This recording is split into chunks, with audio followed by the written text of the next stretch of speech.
Welcome back to another episode of The Hardcore Casual with your boy, Bass the Kid. As always, please like and subscribe, share with a friend, a colleague, a relative, an associate, an enemy, any and all in between. It's appreciated. And big up to every single person who was on the live streamed yesterday. That's right, streams, plural. There was two of them. Magnificent Seven, Ride Again, and Zepeda versus Hughes. People such as Yasmin Malik, Reese Cooper, who came back from being live in attendance from Magnificent Seven. Jack Knight was in the building at one point. North Bank Bren, big super chat from North Bank, thank you very much for that. Who else? Philip Ansel was in the building. Virtuoso, big up to Virtuoso, a good guy from America that I've been speaking to for the last couple of years. He was also there, and many more. Emma Willis, can't forget Emma Willis. And anyone who names I have forgotten to mention right now, it's not due to anything other than, you know, big up to O as well. Obviously super chats, he left some super chats as well. Ghetto Genius, and he's also given me a name. I think it's his son, who's about to turn pro in May, so I'm gonna keep an eye out for that. Actually, let me find the name right now, one sec. Yeah, Tysel Wolfall, so I've got to look out for him as well. A few other people, but yeah, any and everyone who wasn't in the lives commenting everything, big ups to you. Thank you very much. That being said, doing this today because weekend wrap will be taking place 7 a.m. Tomorrow morning, purely because I'm waiting for the Dillian White fight to take place before I, wrap up the weekend as normal. So with that being said, couple small things I want to talk about, nothing major, but without further ado, let's get into it. So it looks like Boxer are in a bit more hot water at this point in time. It's something's come out in the Independent. I haven't been given the article yet, but I just know that there's another article that's been written with regards to, I believe, some form of payments that maybe shouldn't have been made or something along those lines. I won't speak too much on it until I actually read the documents, and I definitely will give a proper section to that. But just giving my overall thoughts, it's not necessarily the right. You don't want to have that wave upon wave of all these different things and topics just sort of coming out. It's not really great, and I hope it doesn't really affect anything that's kind of going on at this point in time. I know that they're trying to find the right date for the Richard Riakporhe and Chris Billam-Smith rematch for the WBO Cruiserweight title. I don't really want anything to kind of derail that at this point in time. And obviously they've just announced Jessica McCaskill and Lauren Price for the 11th of May. So yeah, hopefully it doesn't cause any massive problems, but I just wanted to kind of put that out there, and we'll wait and see sort of what happens with that moving forward. But as soon as I get the article, I'll let you guys know, and I'll give you my thoughts on it probably in the next live stream. Now, if you guys remember, about it would have been about a month ago now, I put out a video where I basically let everyone know that Alycia Baumgardner would be fighting Delphine Pursoon in her next fight. Now, at the time, I thought that it was actually done and dusted and was just waiting to be announced. Like, I had spoken to a couple people from the zone who had basically said to me, yeah, well, we know about the fight, obviously we're going to be working on it. I don't want to put any names out there just in case, but then obviously when we heard about the purse bid situation coming up, so clearly I guess maybe while Alycia knew that was going to be her new opponent, and this was obviously just before any of the clearance emails and communications came out, but I think that when we look at the whole situation now, it kind of makes a bit more sense, because it went to purse bid. Matchroom bid for it. I'm not sure if they're the only ones. I still haven't been able to find the bids and who bid and how much they bid for the thing yet. But what has been known is Global Combat Coalition LLC or Global Combat Collective LLC won the purse bid, and one of the signatories for that was Nelson Lopez. Now, for those of you who don't know, I believe who there's Keith Connolly, I believe, is Alycia's day-to-day manager, but Nelson Lopez is her booking agent, or he's within the team in a capacity, probably maybe a secondary manager, or maybe like an events manager, more so than anything else, appearances, whereas Connolly looks at the money from the promotional side. That's how I'm going to assume it breaks down. But his name was on the bid, which sort of tells me that he was probably in conjunction with someone else making the bid for the fight. Now the bid itself was 500,000. Obviously I don't know how much Matchroom bid, I don't know how much anyone else bid, if they did, but this is gonna be helmed by them. The question now will be, well, what platform will it go to? Will they shop it to the highest bidder, quote unquote? Will they use this as leverage to do their own show on DAZN independent of Matchroom? I'm not sure. And I don't know sort of what's going on with Alycia and her contract. The last we heard was obviously that she had one fight left, and obviously that's when you had Jessica McCaskill coming out with the insinuation that Matchroom were the ones that had the issue or caused the issue with the adverse finding, in order to maybe either lock her into a contract or keep her out of the ring or whatever. I don't know exactly how that was supposed to play out, but if she does only have one fight left on the contract, then them sort of staging this quote unquote coup and winning her own fight and the rights to it would be very interesting, because I think it would still count towards Matchroom's contract and they would just get a percentage of it, as opposed to them having to put the show on. So yeah, it's very interesting to how it plays out. I am keen to sort of see what's going on next. I will try and reach out to a couple people within sort of Matchroom, whether it's Eddie Hearn, Frank Smith, Matty Lawless, whoever, see if I can get some communication somewhere.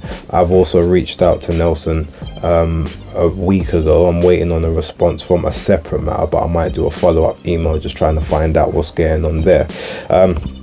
But yeah, I mean, look, it's interesting. Obviously she's coming back, she's off suspension now, and it will be interesting to see how her career shapes moving forward, and if that's the case, who she's particularly looking to sign with.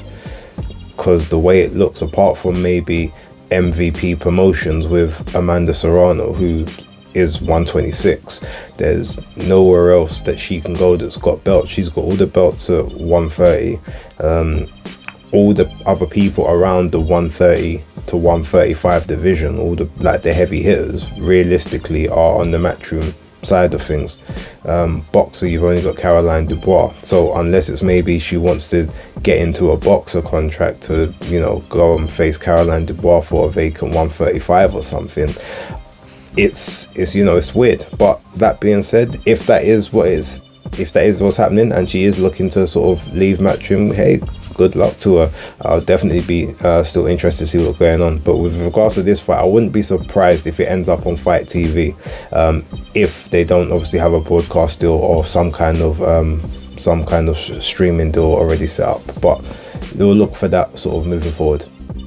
So PBC have put out their pre-fight content for their 30th of March card. Their new show is now called Gloves Off, as opposed to All Access, which is what they used to do when they was on Showtime. So I'm assuming maybe Showtime have got the rights to that name. I can't remember whatever it was called when they was on Fox, when they had the PBC on Fox. I can't remember what the name of that was, but yeah, I guess the All Access was a Showtime exclusive. Now, Gloves Off, they've got the same people pretty much doing the narrations, the filming, everything, and I believe the narrator of it, his name is, I think it's Brian Pepper, and I'll tell you what, that guy is worth whatever money he's being paid, and maybe he's not being paid enough, because the one thing about him, every single All Access that gets shown, and they do, he kind of gets you invested in the person's story, in sort of like the narrative that they want to throw out, and it almost makes you more invested in the fight, and it makes you feel like a fight's going to be even more competitive than it is, or it's going to be a better fight than it usually turns out to be.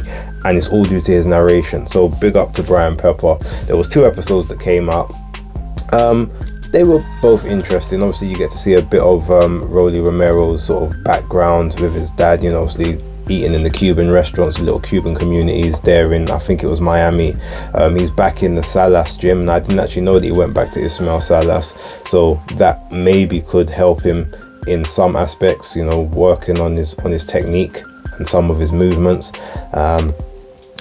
Pitbull, obviously you see him with his wife, his family, everything, and, you know, showing that it's kind of like, you know, this, you know, there's no other options but to sort of win for, you know, to feed my family and to sort of cement my legacy. Obviously you got Keith Thurman, you know, trying to mentor some younger national champs that are looking to turn pro.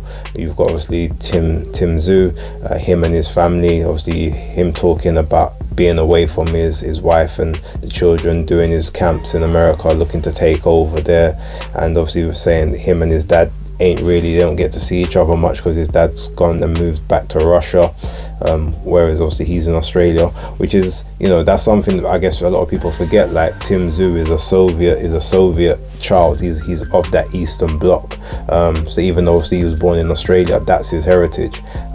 So if you've got some people that might be of Samoan heritage from sort of Australia, no, he's very much Eastern Bloc, that sort of dominant, hard Russian sort of mentality and discipline in life. I enjoyed the 2 episodes, I'm not gonna lie to you. Now, would that make me buy the pay-per-view if it ends up being pay-per-view in the UK, PBC on Prime Video? No, but it did make me more invested in the fight, so I would definitely check out the highlights unless I am able to watch it free of charge, because on that same night there's who is it? It's Zurdo Ramirez against Arsene Gulamarian, free on my DAZN subscription. I'm not going to pay for a PBC event when I've got something just as good there. Plus I'll also be looking at Wardley and Clark the day after, you know, Oscar Valdez the day before with Sinisa Estrada, and Yokasta Valle undisputed at minimum weight. You know, all of that's free of charge, so I ain't about to pay for Rolly Romero and Isaac Cruz or Keith Thurman and Tim Tszyu, sorry. But yeah, the content was good, and I'm looking forward to if they maybe drop something else before fight week. The last thing I want to talk about today, Mauricio Sulaimán at it again. I mean, look, he wants to trial 6 judges in the undisputed fight in May, and he's put out an emergency petition to the other sanctioning bodies, so the WBO, WBA and the IBF, and I believe the IBO as well, if he counts them as anything credible. Yeah, but his rationale is that 6 judges will create even less confusion or create less controversy, because more of them are likely to see the same thing than just 3 judges. Well, first things first, the flawed system there is you've got an even number of judges. That just means that there could be even more chance of an even number of winners, or even an even number of opposite sides, which makes a draw more likely. That's the first thing. Second thing, why are you looking to trial this in arguably the biggest fight of this decade? Because there hasn't been an undisputed fight since 1999. Like, now 2024, we get our first undisputed fight back at heavyweight, supposedly, obviously hoping it actually happens, and you want to be trialing things now. If you wanted to trial 6 judges, why wasn't you trialing it last year? A couple small hall shows, or maybe on, you know, Arcs Matchroom or Queensbury, if they wanted to do it on some of their shows on DAZN or Top Rank, and see how it works there, and then find out, okay, what's the benefits, what's the disadvantages, can we make this work, can we refine it, and then trial it out in maybe wheel it out in our, you know, the most significant matches in our sport. Okay, That would make sense. Because then you've got data on it. You understand how it works. You understand if there are any limitations. You understand what the benefits are, and you then utilize it in the best way possible. But no, you want to just trial something in the biggest fight of the century, or the most significant fight of the century, just so you can say that you did something, or you was a massive contributor to the fight. Because that's all it is. This is no better than Boris Johnson putting in the having the Boris bikes and installing all the cycle lanes all over the UK, which prevented cars from being able to move at a decent pace. You know, everyone's running around 20 miles an hour, bare congestion, because there's pure cycle lanes, and you can't overtake or move, cars can't move over when maybe they're breaking down or whatever, and they're just stuck in the middle of the road because you've got cycle lanes, plus you've got bus lanes that you can't drive in. All of that Boris Johnson created, all that foolishness, and now you got Mauricio Sulaimán looking to do the same thing. Bear in mind, this is the same brother that initiated the franchise championship, which he later changed to a franchise designation, which only 2 people in the history of the sport even took up, which is Vasily Lomachenko and Canelo Alvarez. Everyone else said, I don't want that shit. And he was trying to make that his version of the WBA super title or the WBO super title. No one asked for it. So he done that. Then we got this dumbass Bridgerweight, which no one else apart from the WBA have taken up, but even they waited 2 years, and their one looks like it's a bit more refined. Now, don't get me wrong, I believe that the actual Bridgerweight concept, or at least a bridging of the gap between cruiserweight and heavyweight, is okay, but my actual thing would have been it would have been better to have a more bridging of the gap between light heavy and cruiserweight. So they should have put, to me, the cruiserweight limit should have gone back down to 190 pounds, and then if you're gonna have the WBA calling super cruiser, WBC called Bridgerweight, you could have that from 190 up to say 205, 210. So you have that 20 pounds disparity there. Then you do heavyweight from like 205 or 210 onwards. That to me would make more sense, because the jump of 25 pounds from light heavy to cruiser is the biggest jump in the sport. And yeah, okay, you could say, well, the jump from 200 to possibly fighting someone that's 270 is massive as well. But once you get to sort of that 200 pound mark, there's no more additional force that you're going to be able to generate from a punch. At that point, you're going to kind of be as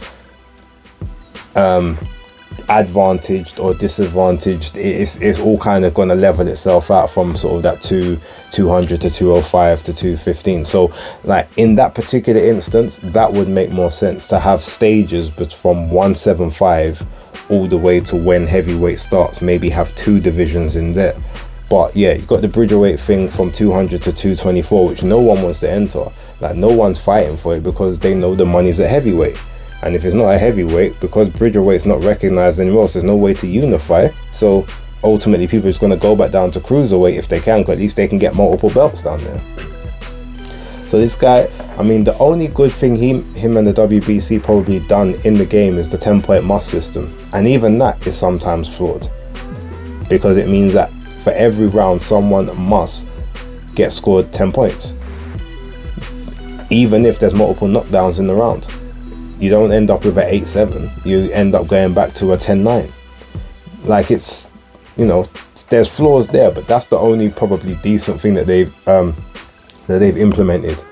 Even the clean boxing program is, not really worth the paper it's printed on. It's great in concept, but it's not enforced. How many people are in the clean boxing program that never ever get tested? So yeah, the thought of it is well, but ultimately outside of that, again, another flawed implemented idea. There's other few things he's done which are okay, but yeah, this one is literally just a case of him wanting to basically just say, oh, I had a big hand in the biggest title event of all time. probably so he can just end up getting more sanctioning fees. And I wouldn't be surprised if he wants to trial 6 judges, because then he can have more people that he can influence to make sure that whoever he wants to win the fight wins the fight. Because I wouldn't be surprised, and I wouldn't put that past him either, because whenever there's a WBC favourite, they get a lot of preferential treatment. And maybe Tyson Fury is looked at as a favourite, and you want to be able to help him in some way. I'm not saying that's the case, that's a speculation. I've heard other people say it, I've thought it before. Yeah. Now, to me, a better idea would be you keep the 3 judges as it is, but you do like in boxing, in like football and everything, you got 2 other judges that are in a room somewhere. They got no commentary, but they've got the crowd noise and they've got the noise of the event itself, but they're watching on monitors, and they score the fights as well.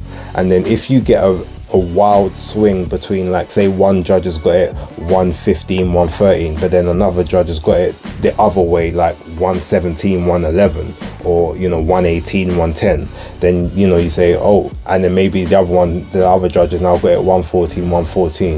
You say, oh, okay, I don't really like the look of that. Listen, and then you go to the 2 VAR judges and you get their scorecards, and if their scorecards are more in line, say like theirs is like maybe one of them's 115, 113, the other one's 116, 112, but they're both to the same person, then you put those and you line them up with the other judge that gave to that person in the arena, or something along those lines. I think something like that would be a lot better. Or if you're judging the fight, you're scoring through the rounds, and if maybe the referee thinks something was a knockdown, it wasn't, you obviously do the count, everything. At the end of the round, the VAR, that judge can say it wasn't actually a knockdown, it was actually a head clash, or he stepped on his foot, the punch didn't land and he tripped over, so you can waive that one off, and then give the referee a judgment call if he wants to count it as he saw it, or defer to the VAR in between rounds or at the end of the fight before the total scores are tallied. Something like that to me would make more sense than just having more people sitting around the ring watching an impaired view of what's going on. And if you put 6 judges around the ring, then that's more real estate around the ring that other people, you can't get the cameras in there, or the camera guys might end up impeding the judges or whatever. So all of that stuff, to me, to want to trial that in the biggest fight of the century is just nothing more than Mauricio Sulaimán begging for attention.